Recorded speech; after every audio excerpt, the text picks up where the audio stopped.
pinakamadaling diskarte para makapanligaw sa panahong ito ay online dating. Tara, pag-usapan natin.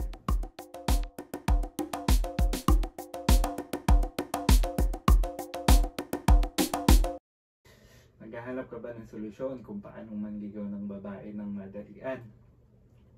Bago ang lahat, make sure na single ka. Meaning, wala kang asawa, serious girlfriend o karelasyon. At hindi ka isang kayod, isang tuka. Yung tipong mahirap ang buhay mo.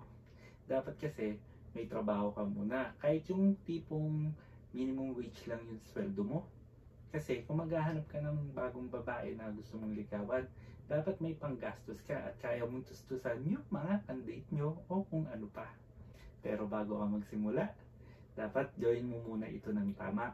Una, umpisahan mo munang linisin yung Facebook profile mo, pati na rin yung mga post mo. Like, alisin mo lahat yung tungkol sa toxic political, religious, yung mga hugot at bastos na mga post o kung ano man yun na share mo dati. Alisin mo lahat ng pangit sa nakaraan na pinost mo sa social media. Importante yan. Tapos, alisin mo din yung mga pangit na picture mo na medyo mukha kang mahirap, mangmang o parang tanga-tanga. Pati na rin yung mga picture na nagpapakita ng pangit na bahay mo sa background, alisin mo agad yan. Pangalawa, bumili ka ng mga bagong damit, make sure na sukat sa katawan mo at bagay sa'yo. Pangatlo, magpa-picture ka. Yung tipong kuha ng professional photographer para yun yung gagamitin mo sa profile mo. So, kung nagtitipid ka naman, bumili ka ng ring light at umanap ka ng magandang background sa bahay mo. At dun mo kunin ang picture mo na pwede mo magamit sa mga profile pic mo sa dating app. Tapos, i-update mo ang mga Facebook post mo from time to time. Like, lahat ng mga magaganda tungkol sa'yo, yan lang yung ilalagay mo. Ano ba yung mga halimbawa niyan? Like, pag magta-travel ka, mag-picture ka sa mga lugar na may magagandang background. Yung tipong, yung attention ng picture na yun, yung background mo na maganda. Pangalawa, kung nasa restaurant ka na medyo mamahalin ng konti, kunan mo ng pic yung pagkain bago kainin. Mas maganda rin kung may motor ka para mas madali kang makapang chicks online. Yung tipong madali mong mapuntahan yung babae o masundo o maihatid. Pero kung wala ka pang sasakyan, basta afford mo yung sumakay sa grab car, malakas na yung dating nun sa babae. So, kapag nagawa mo na yung mga sinabi ko, pwede ka nang mag-start sa online dating, gaya ng Tinder, sa Facebook dating app, at kung ano-ano pa. Sa pag-sign up mo sa dating app, dapat ayusin mo yung dating profile mo. Lahat lang ng ilalagay mo ay yung picture na gwapo ka at yung mukhang may interesting na background na maganda yung ilalagay mo. Kasi yan yung mga napapansin ng mga babae sa dating app. Wag na wag ka din maglalagay ng picture na may kasama kang ibang lalaki na mas gwapo sa'yo. O kaya yung may kasama kang babae. Kasi automatic na isa-swipe left ka ng babae sa dating apps. Ang mga babae sa dating apps, hindi sila nagbabasa madalas ng mga kung ano yung nakalagay sa bio ng profile mo sa dating apps. Babasahin lang kasi nila yan kapag nagkaroon kayo ng interesting topic sa mga messages nyo. Para sure, maglagay ka ng mga interesting na bagay na ginagawa mo. Gaya ng hobby. O kaya yung mga bagay na pwedeng magka-interest ng babae. Basta hindi tungkol sa pagbabasketball, sa LOL o ML o anumang libangan ng pangwalang pera. Dapat yung hobby na ilalagay mo ay yung mukha kang may pera.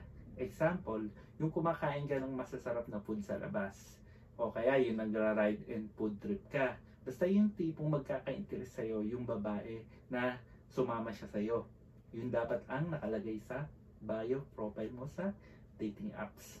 Tapos, lahat ng i-upload ng picture, dapat gwapo ka. Yun lang ang ilalagay mo, pati sa Facebook profile mo. Ang tamang diskarte sa online dating ay ignore mo yung mga babaeng passive. Meaning, sila yung mga babaeng hindi nagtatanong tungkol sa'yo at kung ano yung ginagawa mo sa buhay. Kasi masasayang lang ang oras mo dyan. Huwag mo nang ipilit kahit gusto mo yung babae kasi masasaktan ka lang. focus ka lang sa mga babaeng nagre-reply at nagtatanong sa'yo tungkol sa mga bagay na kinukwento mo sa kanya. Kasi ang babae, kapag hindi interesado sa'yo, hindi siya magtatanong about dun sa kinukwento mo. Kumbaga, ang sasabihin niya lang yung mga tungkol sa kanya at yung ayaw niya. So, kapag may naikwento ka, tapos nagtanong siya sa'yo o nag-suggest o sinakihan niya, malaki ang chance na ma-meet mo siya in person kasi interesado siya sa'yo. May mga chance din na yung mga babae pag nakausap mo sa dating app aayain kang lumipat ka sa Telegram, WhatsApp at kung ano pang mga private chat. Wag mo nang pansinin yon kasi mga walker o cam girls ang mga yon. So ignore mo yon and move on. Humanap ka ng ibang hindi ganon. Okay? As much as possible, try to be interesting. At huwag kang magchat-chat o magsisend ng message kapag hindi sila nag-reply sa mga unang message na pinadala mo. Madalas yan yung pang-shit test ng babae kung magiging needy o clingy ang isang lalaki. So, iwasan mong maging clingy at needy. Kasi yan yung number 1 na super turn off sa mga babae sa online. At huwag kang mag-o-offer ng kahit ano. Kumbaga, practicein mo lang yung technique na isang tanong, isang sagot. Gaya ng sinabi ko, don't waste your time sa pakikipag-chat sa babae ng matagal. Dapat ang conversation nyo ay more on isang tanong, isang reply. At pag matagal masyado mag-reply ang babae, wag ka magpa-follow up. Kasi yan yung magiging pinakamalaking pagkakamali mo na gagawin mo. Kasi dapat busy ka sa buhay mo. Kumbaga may ginagawa ka, gaya ng may trabaho ka o kung anumang negosyo ang ginagawa mo. Kasi mas importante na may ginagawa ka at hindi mo sinasayang ang oras mo sa babaeng hindi nagre-reply sa'yo. Be direct sa babae. Lalo na kung may magandang exchanges kayo ng messages. Ayain mo agad na magkita kayo. Huwag kang mag-alala kung ayaw niya o hesitant pa siya. Kasi ang importante, may iba ka pang ibang babae na pwedeng makausap. Kumbaga, have more option. Kasi kapag isa lang yung kinakausap mo, yan yung magiging dahilan kung bakit ka magiging clingy at needy sa babae. Kaya mas maganda kung marami kang ibang kinakausap. Ulit-ulitin mo lang yan hanggang sa ma-perfect mo. Gawin mo yan regularly. Kumbaga, have more options sa mga babaeng makikilala mo sa online dating apps. Kasi kapag may nakilala ka at na-date ka na isa o dalawa, baka mag-quit ka na agad. Huwag mong gagawin yan. Kailangan mong i-master ang mga technique na yan para mas makadami ka at hindi ka magmukhang desperado sa babae. Diba? Practice makes better. Tandaan mo yan. Isipin mo na lang kung na-try mo na yung dating apps dati at hindi ka naging successful. Kumbaga wala kang nakakamatch na matino.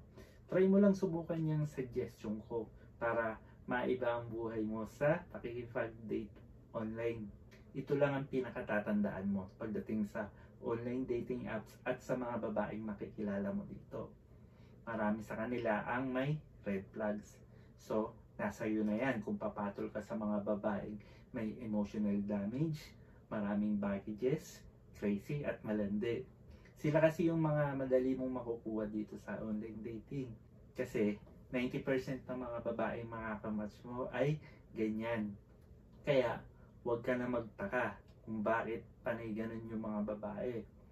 Usually, yung mga 10% na high value na babae sa online dating ay nakukuha ng mga F-boy. Kaya, mas lalong dumadami yung mga damage na babae sa online dating. Sinasabi ko yan kasi nagkaroon din ako ng isang video tungkol sa online dating na kung bakit dapat iwasan mo yan.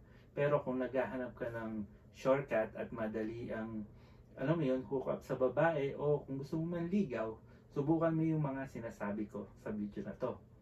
Tandaan mo, huwag kang mag-expect na may makikilala ka agad na matinong babae sa online kasi sobrang liit lang ng chance na may babaeng matino dyan. Kasi ang mga matitinong babae sa panahon ngayon ay hindi mo makikita sa online dating apps at hindi sila active sa mga social media na gaya ng Facebook, Twitter o Instagram. Bakit? Hindi nila kasi kailangan mag-online dating apps dahil smart sila, maganda sila. Alam nila yung value at halaga ng oras nila.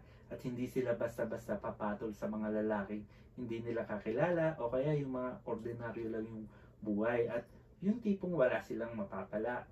Para magkaroon ka pa ng mga idea kung paano pumili ng ibang babae, try mo panoorin yung mga previous videos ko sa channel na to para mas maintindihan mo yung mga pinagsasabi ko.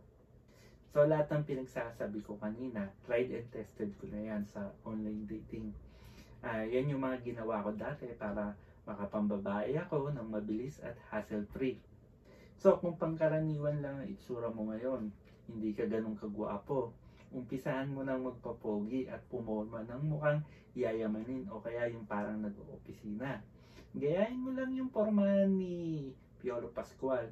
Yung madalas naka long sleeve siya, tapos yung mukhang nag-oopisina at mukhang mabango palagi. Yan yung mga gustong-gusto ng mga babae. Pag ginawa mo yan, tiyak na makakabingwit ka ng babaeng medyo type mo sa dating apps. Ang masasabi ko lang tungkol sa pakikipag-date sa mga babae na makikilala mo sa online dating, ang pinaka-importante dyan ay huwag mong papakita sa babae na gustong-gusto mo siya at ipaparamdam mo na siya lang yung babae para sa'yo. Huwag mong gawin yan kasi masasaktan ka lang. Pakita mo lang na interesado ka sa kanya, basta yung tipong tamang pagkagusto lang. Kasi wala ka pang alam sa kanya, hindi mo pa siya kilalang lubos. So kaya, start slowly but surely. Hinay-hinay lang sa pagtatanong sa babae. Mas maganda kung yung babae nga yung nagkukwento kasi mas malaki ang probability na gusto ka niya talaga. Para hindi mailang ang babae sa'yo, wag mo siyang tititigan. Kung gusto mo siyang hawakan at kunin yung attention niya, hawakan mo lang siya sa kamay o yung braso niya. Gently, para makuha mo yung attention niya. Yung hawak na walang mali siya, okay? Kumbaga parang hawakan mo lang ganyan, after 2 seconds, alisin mo na. Tapos kung magde-date kayo at ililibre mo siya ng pagkain dun sa meet-up place nyo, dun mo lang siya dalhin sa mga murang fast food na hindi matao. Hindi mo kailangang magpakitang gilas sa babae kasi kung gusto ka ng babae, hindi yan magre-reklamo na kahit sa Jollibee o sa McDo mo lang sila dalhin sa unang date. Kailangan mo lang maging sure sa sarili mo at maging confident sa first at meet up nyo at gawin mo lang itong maiksi. Huwag mong palagpasin na 1 oras kasi mas maganda kung bitin yung babae sa meet up nyo para may next time na date kayo uli. So kung naging successful ang date nyo, malamang magte-text agad yan sa'yo at baka sakaling mag-aya uli next time. So, kung gusto mo mag-message sa babae, text mo lang siya ng kamusta, anong ginagawa mo. Pag nag-reply siya agad, tawagan mo siya sa line, huwag sa messenger video call. Bakit? Kasi iba ang dating sa babae pag sa number mo siya tinatawagan. Make it short and direct. Sabihin mo lang na gusto mo uli siyang makita at sabihin mo agad kung kailan. Ganyan lang kasimple. Kumbaga, isang message, isang reply. Kapag walang reply, don't message or call. Tandaan mo yan. Okay? Huwag mo din pagkaksayaan ng panahon ng mga babaeng hindi nire-respeto ang oras mo. Kasi diyan mo malalaman kung gusto ka ng babae o hindi. Gawin mo lang lahat ng yan hanggang sa ma-master mo ang pagiging babaero online. Okay? Make sure na gumamit ka ng protection. Huwag mong bubuntis ng babae kung ayaw mong masira ang buhay mo at mapatulpo ka ng babaeng naisahan mo. Okay? Good luck and ingat! Kung may naging value sa iyo ang video na to, please like and subscribe. At kung kontra o may offer kang ibang solusyon, please comment down below. Muli, ang buhay ng lalaki ay baluktot, bilog at maiksi. Nasa atin ang daan para ito'y dumiretso, umikot at humaba. Magandang araw mga kapatatas, mga karepapits, mga katolits. Peace!